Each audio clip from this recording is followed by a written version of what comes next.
Belajar bahasa Inggris dari film Lift. Jadi, ini juga film recommended yang harus teman-teman tonton di tahun 2024. Dan aku kasih rating 8 untuk film ini. Dan seperti biasa, kita bakal coba bedah bahasa Inggris dari film ya guys. So, nggak usah lama-lama, kita langsung ke videonya.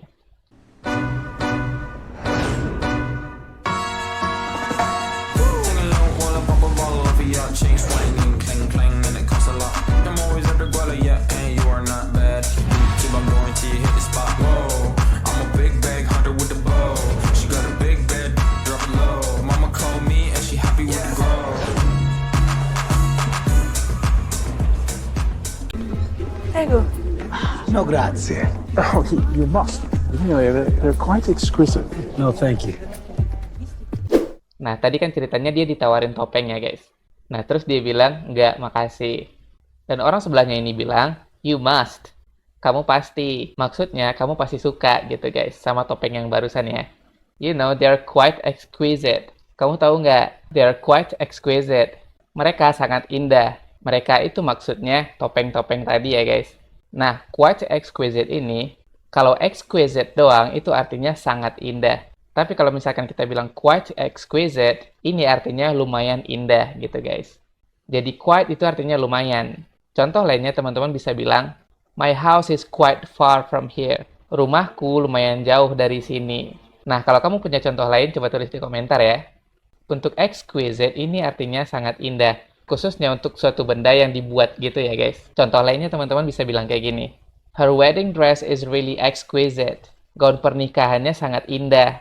Jadi karena gaun tadi benda yang dibuat, makanya kita bisa pakai kata exquisite di situ. Jadi jangan selalu bilang very beautiful atau very nice aja ya guys. Kamu bisa pakai vocabulary yang keren banget ini, yaitu exquisite. Nah, terus si Kevin Hartnya bilang, no thank you. Tidak, terima kasih. Prego. No, grazie. Oh, you must. You know, they're quite exquisite. No, thank you. There he is, among the bidders. He's not even wearing a mask. He's like, here I am. What's it gonna be, Cyrus? Nah, ceritanya di sini dia lagi dicari polisi ya guys. Nah, pas polisinya ngeliat di screen komputer ini, dia bilang, there he is. Di sana dia, maksudnya itu dia gitu. Among the bidders, di antara para penawar. Nah, karena ceritanya di sana itu ada pelelangan, dia bilang bidders, asal katanya dari bid, yaitu artinya menawar. Kalau bidders itu artinya para penawar. Jadi, orang yang menawar barang lelang itu ya guys. Nah, dan juga teman-teman bisa perhatiin di kata among. Among itu punya arti di antara.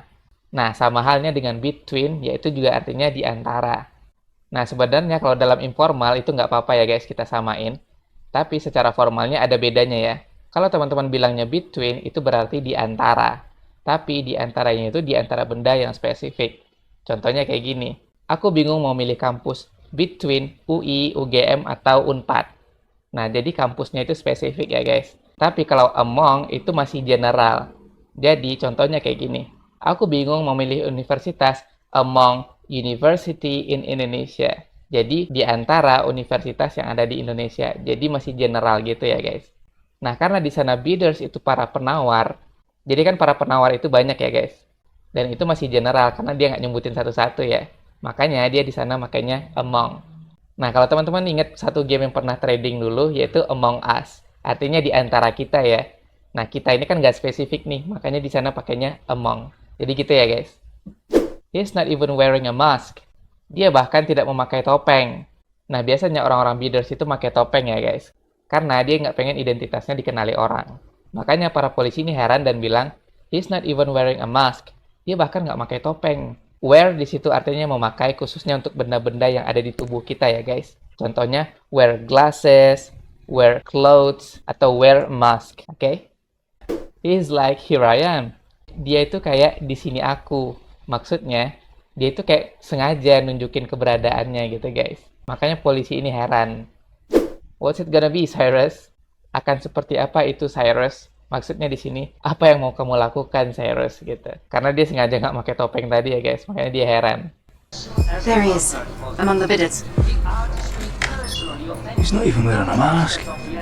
He's like, here I am. What's it gonna be, Cyrus? Good night. I'm so sorry for the confusion, sir. I can escort you out. Hold on. I just spent $20 million. I want my NFT. Perhaps we can make the transfer at our offices. Or how about my yacht? Yeah, okay. Follow me. Nah, jadi petugasnya ini bilang, N8 ini nama orang bertopeng ini ya guys. I'm sorry for the confusion. Aku minta maaf atas kebingungan ini. Atau di situasi ini kita bisa artiin atas kepanikan ini. Jadi ada kejadian yang nimbulin kepanikan. Nah, kalau kejadiannya apa, teman-teman bisa tonton filmnya ya. Oke, lanjut. I can escort you out. Aku bisa mengawalmu keluar. Jadi escort itu artinya mengawal. Nah, terus si Kevin ini bilang, hold on, tunggu. Nah, jadi untuk bilang tunggu itu nggak selalu wait. Apalagi kayak kita orang Indonesia itu sering bilang, wait. Konteks kayak gitu nggak ada ya guys dalam bahasa Inggris. Jadi selain wait, teman-teman bisa bilang, hold on. I just spent $20 million. Aku baru saja menghabiskan $20 juta. Jadi dia pakai verb 2 dari spend di sini, yaitu spend yang pakai huruf T. Karena dia udah menghabiskan uangnya tadi ya guys. Jadi untuk cerita masa lalu, lagi-lagi aku ingetin, kita pakai kata kerja bentuk kedua. Nah, terus dia bilang, I want my NFT. Aku ingin NFT-ku. Perhaps we can make the transfer at our offices. Perhaps itu artinya mungkin, yang sama artinya dengan maybe ya guys. Tapi perhaps ini digunakan untuk situasi yang lebih formal. Jadi untuk mungkin itu nggak selalu maybe aja ya guys. Teman-teman bisa pakai kata ini yaitu perhaps. We can make the transfer, kita bisa membuat transfer. Nah, maksudnya di sini karena si Kevin ini udah bayar dan belum dapat NFT-nya, jadi si petugas ini bilang, we can make the transfer at our offices. Kita bisa membuat transfer atau bertransaksi at our offices, di kantor kami, gitu guys. Or how about my yacht? Jadi, selain kapal pesiar, yacht ini juga bisa diartiin kapal-kapal pribadi yang biasanya milik orang kaya gitu ya guys. Jadi, or how about my yacht? Atau bagaimana dengan di kapalku, gitu. Maksudnya proses transaksinya tadi ya guys. Nah, terus di akhir dia bilang, follow me, ikuti aku. N8, I'm so sorry for the confusion, sir. I can escort you out. Hold on. I just spent $20 million. I want my NFT. Perhaps we can make the transfer at our offices. Or how about my yacht? Yeah, okay. Follow me. You can take your mask off. You can trust us. Nah, tadi si Kevin bilang, you can take your mask off. Kamu bisa melepas topengmu. Jadi, teman-teman bisa perhatikan di sini kata take off. Take off itu artinya melepas atau membuka. Nah, jadi misalkan kalau kita ingin melepas sesuatu, contohnya melepaskan pakaian atau membuka pakaian, take off your clothes. Membuka kacamata, take off the glasses. Nah, karena di sini konteksnya topeng, you can take off your mask. Kamu bisa membuka topengmu gitu guys. Nah, kalau kamu mau coba-coba bikin kalimat, coba tulis di bawah ya. Nanti kita diskusi. Nah, terus dia bilang, you can trust us. Kamu bisa mempercayai kami. Jadi, trust itu artinya percaya ya guys.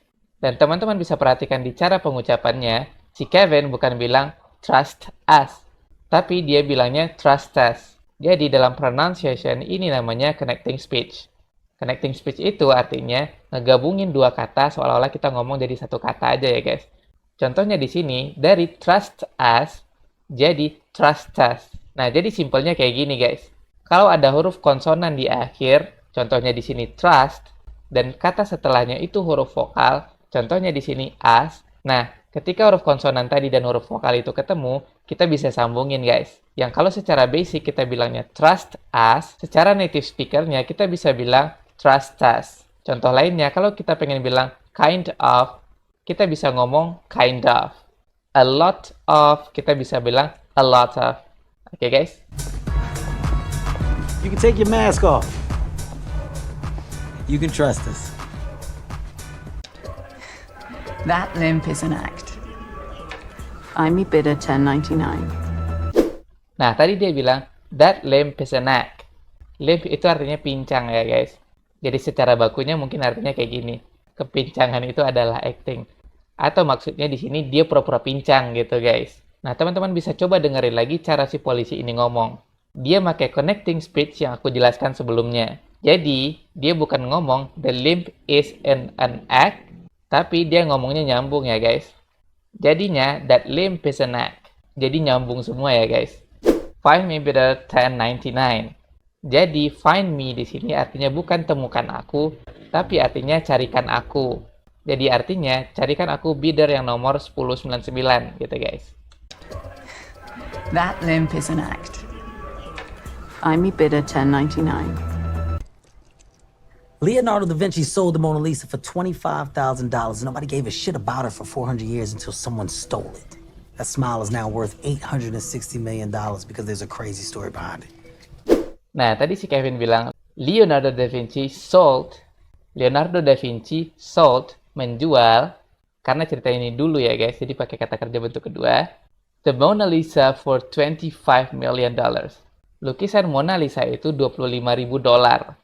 And nobody give a shit about it. Dan nobody, tidak seorang pun, give a shit about it. Nah, jadi ini expression American English yang sering banget dipakai. Give a shit itu artinya peduli ya guys, tapi dalam konotasi yang negatif ya. Contohnya di sini, nobody give a shit about it. Tidak seorang pun yang peduli dengan itu. For 400 years until someone stole it. Selama 400 tahun, until someone stole it. Sampai seseorang mencurinya. Maksudnya mencuri lukisan Mona Lisa tadi ya guys. Dan stole itu artinya mencuri ya guys. Yang mana stole itu adalah verb 2-nya dari steal. That smile is now worth $890 million. Dan senyuman itu maksudnya senyuman Mona Lisa ini ya guys. Worth $860 million.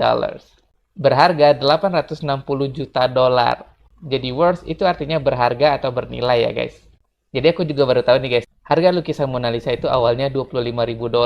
Tapi karena ada kasus penculikan lukisan Mona Lisa ini, harganya naik jadi $860 juta guys. Keren sih, keren. Oke, kita lanjut. Because there's a crazy story behind it. Karena ada cerita gila di belakangnya.